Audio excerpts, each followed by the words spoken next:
Hi everyone, welcome back to Crochet Rocks. Tracy here. I'm going to show you a technique where you can change colour when you're doing, say, amigurumi or making a border, and you will get a really clean line. This is the old way, and as you can see, you've got these little bits that you can see where the colour has changed. But if you do it this way, then you'll see an absolutely clean line. So this at the moment, I've only really perfected this with the UK double crochet, which is a single in the US. So that's what I'm going to show you with now.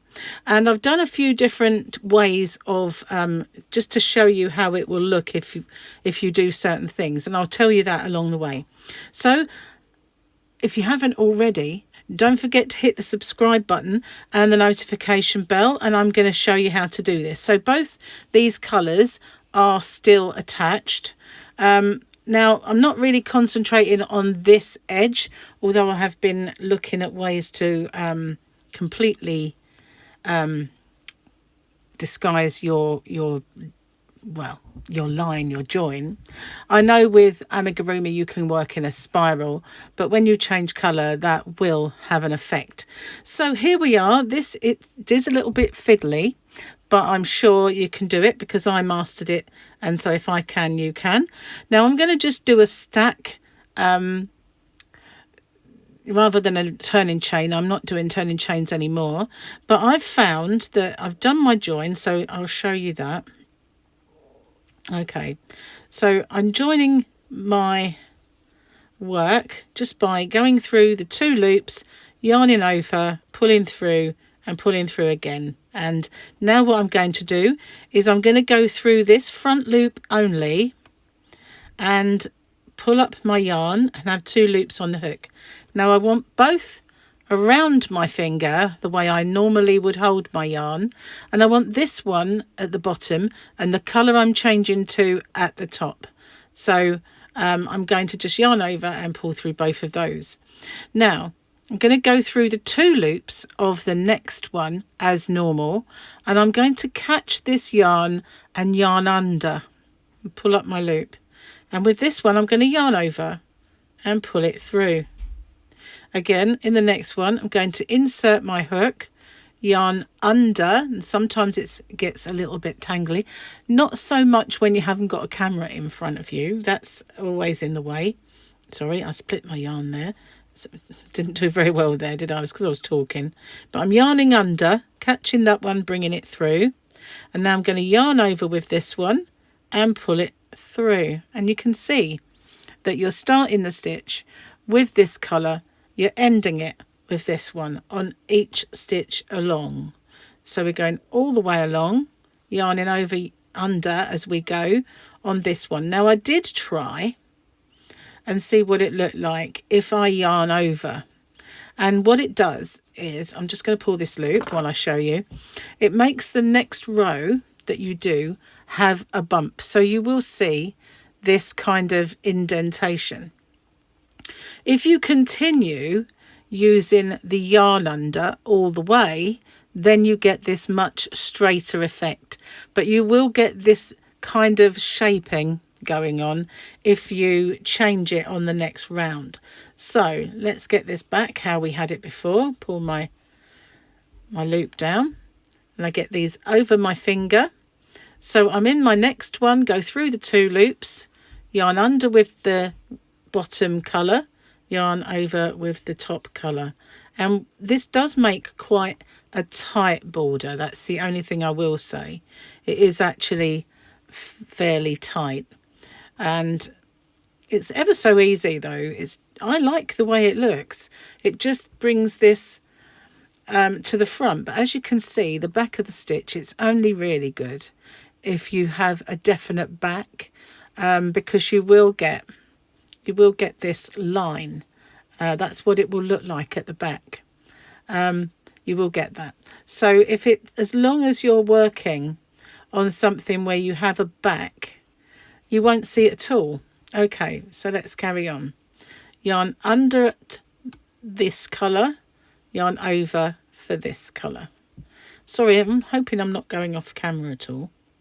And we'll go all the way to the end and I will show you what we do when we get to the end and on the next row. Okay, so you're yarning under. Some people yarn under for this one, but I feel that when you yarn under on the top yarn, it makes it far too tight, because yarning under will give you a much tighter stitch than yarning over. And yeah, so you don't really want that. And this is how it's looking at the moment. We're nearly at the end. So we just yarn under, yarn over on the next one.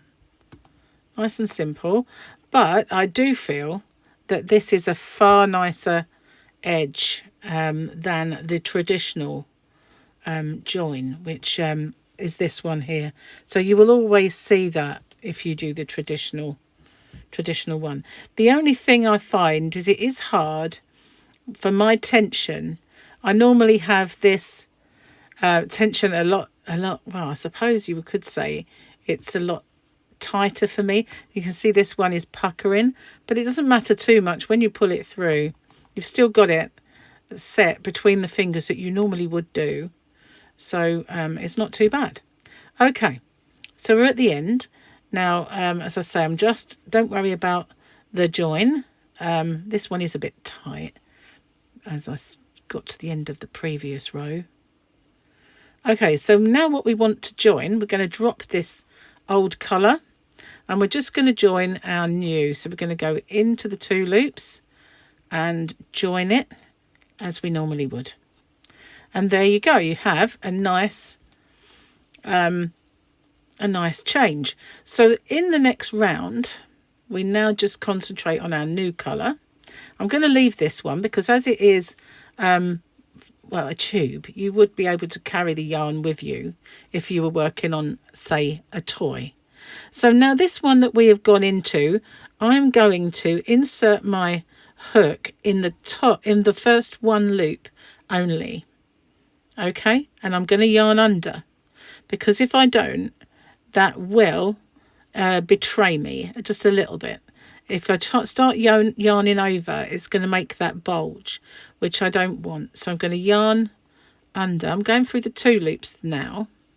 Yarn under, but yarn over on the top. Exactly the same as before. And you will get a much cleaner effect. Now this is stiff because the yarn that I'm using is an 4-weight Aran yarn. I just need to make sure I'm not going to tangle my yarn balls. There we go. So put that out the way. So yeah, it's a 4-weight and I'm using a 4.5mm crochet hook, and I wouldn't normally.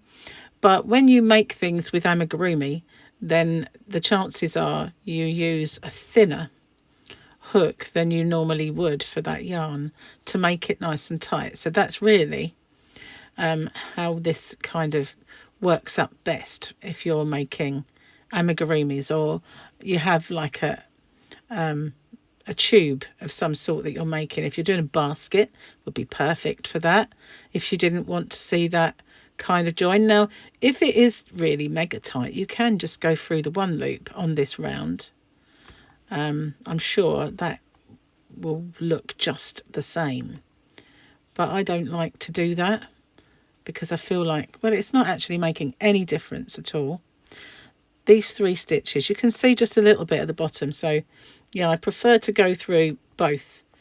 That's just my personal preference, but whatever you do, just make sure that you do the same and be consistent with it. But it is quite tight, that is the thing. So if I pull this out now, you can see this is only bigger because of the way I was joining before. But there you go, you can't see that. I like that. I like that a lot. So I've been working on this for a little while now, this join, just to sort of perfect it and get it looking good. And I like it now. That's really cool. So, well, I hope it is helpful to you. Like I said, if you're making a border for a blanket, the reverse side's not always the best anyway. So as long as you don't mind seeing this kind of edging here on the reverse side, you can use that for a border on a blanket as well. But sometimes the reverse side of your work isn't great anyway, isn't the nicest, so it doesn't really matter. But that's the totally invisible colour join. Well, I hope you like that. Thank you very much for watching. As I said before, if you haven't already, don't forget to hit the subscribe button and the notification bell. I prefer it to this one a lot, so I'm going to try and incorporate that where I can. Okay, bye-bye for now.